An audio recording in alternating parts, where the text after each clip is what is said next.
No one ever really noticed Elise Harper. Not the janitors she passed every morning at 4:07 a.m. in the dim, echoing hallways of Terminal D. Not the business travelers sleepwalking through security with their platinum cards and dead eyes. Not even the flight crews who saw her nightly, sweeping near Gate 26 as though she were part of the airport's architecture. But you noticed her, didn't you? The way she never made eye contact. The way she moved like someone who knew exactly where not to be seen. There's a reason you remember her now, even if you don't know why. Because something happened the night Flight 109 vanished from radar. Elise was the last person seen near the jet before it lifted into the dark. Ask yourself, when did you first feel like something was off? Was it when that exact Marks, the VP of Systems, whispered something to her and walked straight into the restricted hangar, never to come out? The cameras showed nothing. No exit, no struggle. Just a blink, a shadow, then absence. The files say he resigned, but his wife's voicemail left at 2:37 a.m. Never meant for you said something else. Asterisk, he said, the floors weren't what they seemed. That Elise told him the engines don't hum, they chant. Asterisk, you were never meant to hear that. Yet here you are. Elise never wore a badge, never clocked in, and yet payroll logs show a Harper he employed for 11 years. Same position, same broom. No background check on record, no address listed. And the name Elise Harper only appears in one other place, an FAA incident report from 1993, the year Flight 109 was first decommissioned due to unexplained electrical disturbances and persistent cabin hallucinations. That plane was scrapped, or so everyone thought, until Elise began sweeping near Gate 26 where, months later, a jet that shouldn't exist was quietly restored. But none of that mattered until yesterday, when a 2-year-old boy, at the check-in kiosk, looked up at his mother and said, Asterisk, Elise says, you forgot the signal. His mother froze. Not because of the words, but the voice. It wasn't her son's, it was her father's. He'd died in 2003, in a different state, in a crash tied to a missing aircraft, Flight 109. And that brings us to now. You're watching this because something inside you already knows it's real. The subtle sounds in the cabin when you fly, the strange weight in your stomach as you cross certain altitudes. The memory of that woman in blue, sweeping the floor, glancing just once in your direction, like she was waiting for you to wake up. Maybe this is the moment.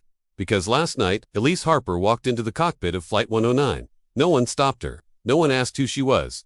The jet door sealed behind her and, 37 minutes later, the plane took off. Don't know pilots, no crew, and, this morning, Gate 26 is gone. No records. Just a red line scrawled across the terminal floor. Like someone marked where the truth bled through. Are you still sure you've never seen her before? They say memory protects us. Folds pain beneath silence.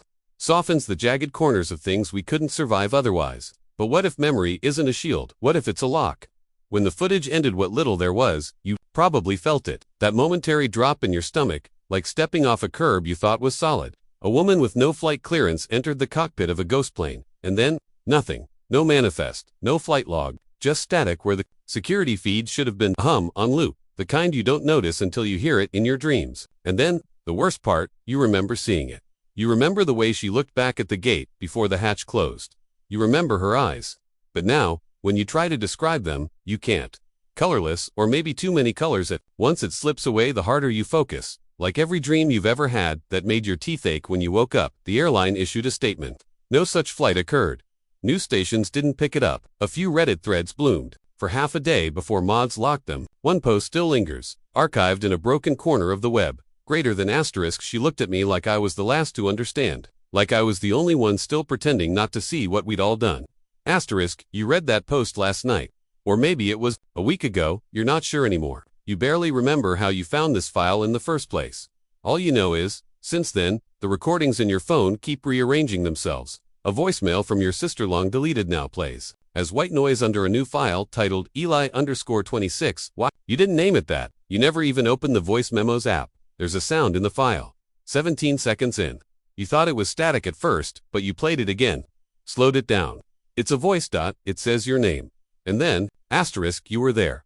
Asterisk, you try not to panic. You pace. You tell yourself it's a prank, a glitch, some viral campaign that hasn't gone live yet. But the weight in your chest says otherwise. And when you try to remember where you were last Tuesday, there's nothing. Just the vague sense of being in motion, of wheels under your feet, of looking out a window and seeing a runway receding into fog. You start combing old emails. Your flight confirmation for Denver, or was it Seattle? It's gone. Just like the receipts. Just like the timestamp selfie you took from the airport bar now, a black square in your gallery, metadata corrupted. It was supposed to be 7:43 p.m. on July 29th, but the phone reads asterisk asterisk 7:43 a.m., November 2nd, 2003. Asterisk asterisk, you were 10 years old in 2003. That can't be right. You tell yourself you need sleep, just a reset, but you can't shake the feeling that someone is watching. Not from the outside, but from inside your own head, waiting, listening, a familiar warmth of presence that shouldn't be there, like a forgotten relative sitting at the kitchen table when you come downstairs in the morning. Someone your heart remembers before your brain can catch up, and that's when the second person enters your story, a man named Clark Wells. You don't know how he got your number. His voice is hoarse, broken in the way a rusted gate hangs on one hinge. He doesn't ask your name. He just says, asterisk, did she say anything to you? Before the plane left, asterisk, you nearly hang up, but something in his tone, the way it catches, like he's remembering something he shouldn't, makes you stay. She didn't say anything. You lie. Clark breathes in. Then, slowly, asterisk, that's what I thought too. But it's not what the tape says. Asterisk, he sends you a clip. It's grainy, recorded on VHS, judging by the warbled edges and flickering times. You're standing at gate 26, not watching the flight. Boarding it, you freeze the frame. It's your back, your coat, the scar on your wrist that only 3 people in the world have ever seen. But you don't remember being there. Not at that gate. Not in that airport. You scrub forward. Elise is standing next to you. She puts her hand on your shoulder, and though there's no audio, you see her lips move. 2 words. You don't need the sound to know what she said. Asterisk, you remember. Asterisk, your breath catches. Because you do. Not the whole thing. Just flashes. Screaming metal. The rush of altitude. The cold hum of something enormous, waking beneath the fuselage, and a shape huge and wrong moving beneath the clouds, invisible to radar, but not to the eye. You drop the phone. You're shaking now, not from fear, but from the certainty that you've been somewhere you were never meant to be. And something came back with you. Clark doesn't call again. His number disconnects. You find an obituary 3 days later. Died in his sleep. No foul play. Just like the others. All passengers on Flight 109. Or the people who shouldn't remember it, but did. You try to move on. You tell yourself it was a shared delusion, a planted memory, some side effect of group trauma or manufactured hysteria, but it follows you. In street reflections that show a plane where no plane should be. In radio glitches that play the same mechanical chant you heard in the background of the black box audio, the chant that sounds almost like your name. And then, something worse. You wake up one morning to find a note on your kitchen table. A receipt from Terminal D's vending machine, time-stamped yesterday, with your signature scribbled on the bottom. You didn't go to the airport yesterday, but the machine only dispenses one thing, black coffee. Elise as usual. You flip the receipt. On the back, in block letters, asterisk asterisk, do not trust the man with the tape. But there was no man, no tape, right? You look up, and for just a second, your reflection in the kitchen window shows a different room behind you, cold metal, blinking lights, a row of empty seats stretching back into impossible darkness. And in the last row, her, not sweeping, just staring. Still. Waiting, and the truth you've tried to avoid finally spills into your chest like floodlight. You never got off the plane. You've just convinced yourself you did. But the flight never landed. It's still in the air, and something else is flying it now. You just haven't remembered what you promised her yet. But you will. God help you. You will. It came to you slowly, like pain warming under the skin before it's fully felt. Certainty blooming in the place where doubt had made its nest. For the first time since this began, you felt clarity. The kind that doesn't comfort, but compels. You were never supposed to remember Flight 109. That much had become clear. The missing footage, the corrupted files, the way people responded, with either blank stares or quietly shaken hands, they were symptoms of something bigger. But now, you thought you'd found it. The answer, the hidden truth they'd buried under layers of noise in time. It was never about Elise. It was about you. You found the key inside a fire-damaged archive room in San Marcos, Texas, not because you were looking for it, but because your hands had begun moving before you'd fully realized where you were. Something deeper had taken over, familiarity mistaken for instinct. Inside a locked drawer, behind a rusted desk stamped with asterisk FAA ground anomaly, reports, 1993, asterisk, you found a cassette marked in faded Sharpie, PHX, recovery. Your fingers trembled as you pressed play, the player wheezing like it remembered. What came next? A recording crackled to life. Tower chatter, disoriented and slow. Not Flight 109 but a similar tail number. Different year. Same pattern. Something came through the radio that didn't belong. A voice that shouldn't be on that frequency. The pilot gasped, cursed, and then screamed. You froze. Because the voice on that recording was yours. But that's not possible, you told yourself. You weren't even alive in 1993. You weren't on any flight crew. You were a child, miles from anything that could explain this. And yet, the voice kept playing, your voice reciting coordinates, requesting clearance, and then muttering something beneath the official chatter. Something that, when reversed, translated to, asterisk, she's almost finished sweeping. Keep them. Asleep, asterisk, you dropped the cassette. For a second, everything inside you turned cold. Not fear, recognition. As if your mind, fractured across some impossible divide, was finally bleeding the truth into your waking self. That moment felt like resolution, the snap of a puzzle piece falling into place. You were the missing link. This was all an echo of something you'd already lived through, possibly dozens of times. That voice was proof, until it wasn't single quotes T, because when you played the tape again, the voice was gone, replaced by static and long, droning silence. You're not crazy. They lied to you. You've read that phrase enough times now, and message boards, anonymous threads, and Sharpie-scrawled notes slipped into returned library books. It's become your mantra. But in that moment, standing in the stale breath of the past, you began to wonder, asterisk, what if the lie wasn't that you were crazy? What if the lie was that there's only one of you? Asterisk, that night, you dreamed in flickering reels. The footage was grainy, but vivid in feeling. A hospital hallway, a child herself sitting in a chair that felt too big. You were watching a door, and behind it, someone you loved was screaming, not in pain, but in recognition, screaming a name that wasn't theirs, a name that pulsed in your ears even after you woke, damp with sweat and shaking from something that smelled like antiseptic and burning rubber. You recognized the hallway. You'd seen it in your childhood photo albums, labeled St. Mary's Rehab Center for Dissociative Studies. But those albums had been destroyed in a fire. The same one that consumed the wing of the facility tied to experimental trauma therapies. It wasn't a dream, it was a memory, one they'd stolen. And so, of course, when you saw the name St. Mary's listed in Clark Wells's file as his last known residence before being declared mentally unfit for trial, it didn't feel like a coincidence. It felt like a trap you were already halfway through. You drove out there. What was left of the building stood like a ribcage in a field of dust, half buried in overgrowth, as if the earth itself was trying to forget. You stepped inside, flashlight trembling in your grip, old beds, broken dolls, the smell of paper that has tried for too long not to burn. And then on the wall of room 209 you saw it. A mirror, untouched by smoke or time, clean, but you weren't in it, not your reflection. Her Elise stood there, holding a broom, not moving, not blinking, just staring back at you through the glass like it was a window and not a mirror at all, like she'd been waiting for you to find this place. Her lips moved, barely, and this time, you heard her. Asterisk, you're the reason the flight never lands. The glass shattered, but not from impact, from sound. Asterisk. Somewhere behind you, an intercom buzzed to life. Ancient speaker, its wires frayed and coated in dust. And through it, the boarding call echoed again. Not from today, from 1993. Gate 26 now boarding. Final call. Please prepare for departure. The speaker went dead. And suddenly, your sense of victory began to rot. Because everything you thought, you'd uncovered the corrupted voices, the flight logs, the old recordings, they weren't leading to the truth. They were part of the script, a track laid to keep your mind pacing in a circle. Asterisk, you weren't remembering. You were being fed the memory. Asterisk, a false resolution, a loop. The real clue was something smaller, something your brain kept skipping. The color red, a thread you'd ignored, too subtle to notice. The red stripe on the vending machine. The red pen that scribbled Eli_26, wave on to your memo. The red line painted across the airport terminal floor, where Gate 26 used to be. The same read you saw in your childhood drawings from St. Mary's, tucked between stick figures and airplanes. That's when it clicked. Asterisk, red wasn't a warning. It was a asterisk threshold. Asterisk, a line between what you're allowed to know and what you promised to forget. You look back at all the footage, all the stories, all the memories, and the red was always there. Not highlighting the danger, but marking your return. Like breadcrumbs leading not out of the maze, but back to your seat. Seat on the plane. The seat you never left.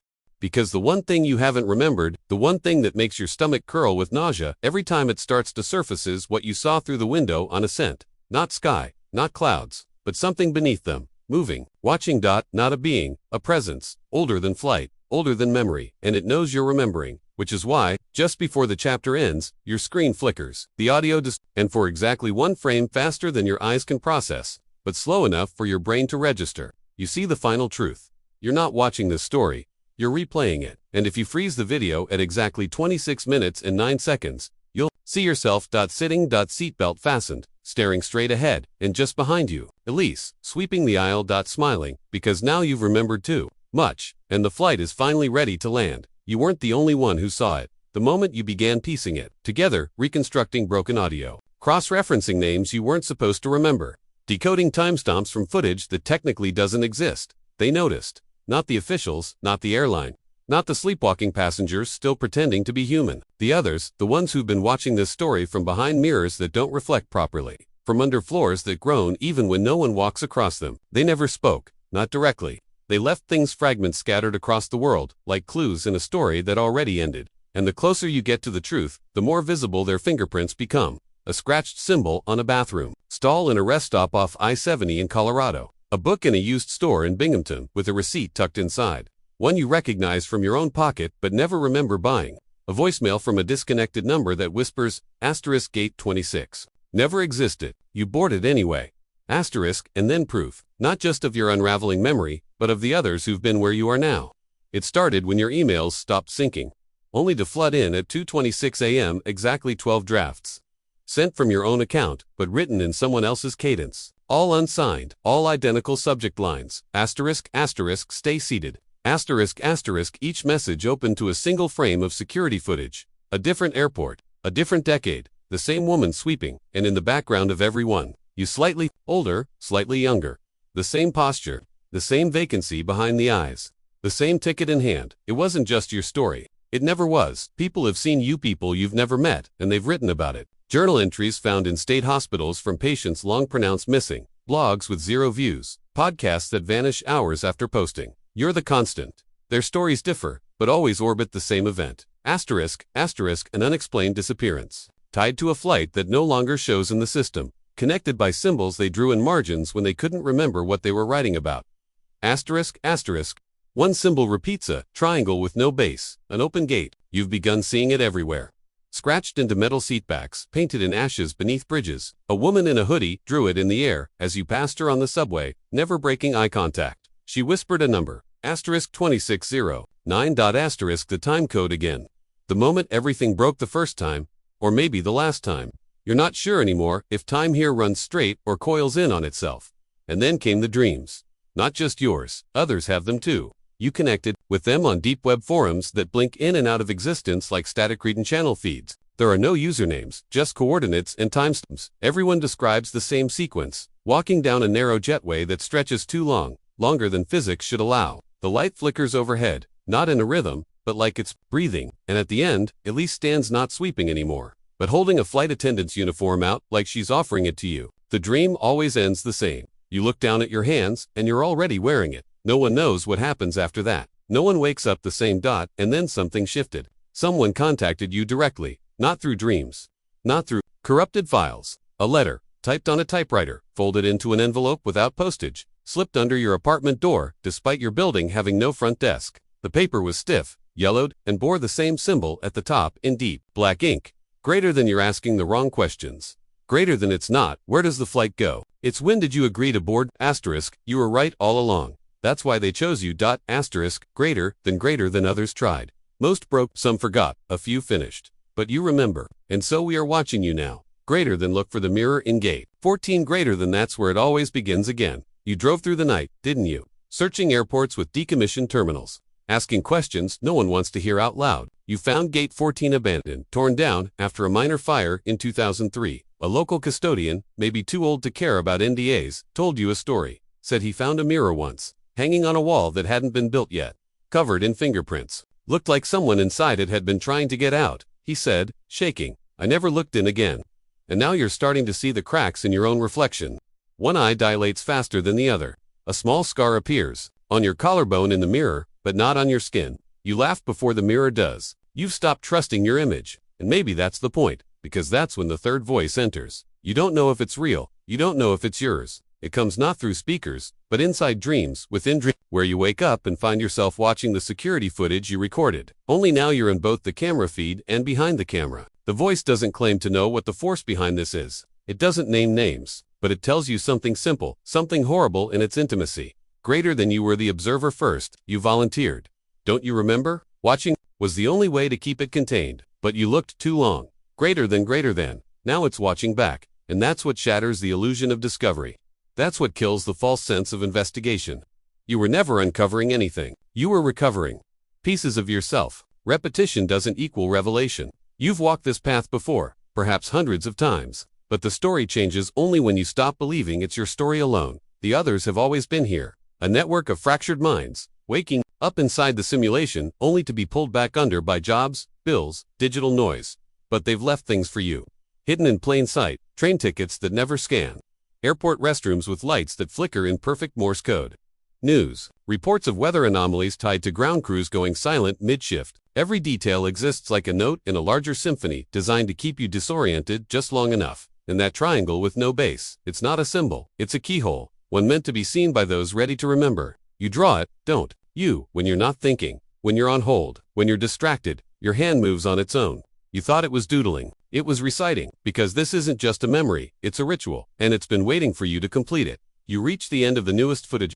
Recovered tape, marked 26R_final_alt. You think this is it. The final piece? You hold your breath. You watch the woman boarding the plane again. Only this time, you notice something wrong. A flicker. A frame misaligned, and in the seat beside hurts. Not you, it's the person who's been sending you all this. And their face is blurred out, not censored, not pixelated, blurred like reality has forgotten what it looks like. And suddenly you know, with a dread that has weight and shape, that they're still on the plane. All of them and maybe. So are you. The footage ends. The lights in your room dim slightly, not from power loss but because something unseen has entered. Not a person, a presence. You can't explain it. You just know now, viscerally, that the thing behind all this isn't watching you through screens, or dreams, or windows. It's watching you from the seat beside you. It has been the whole time. You are not the protagonist. You are not the victim. You're something in between. The only thing worse than being chosen is choosing and not remembering. And now the screen glitches once, twice and then plays in reverse, because the real ending hasn't happened yet. Not until you remember why you boarded. And what was already sitting in the cockpit, waiting for the signal to take off.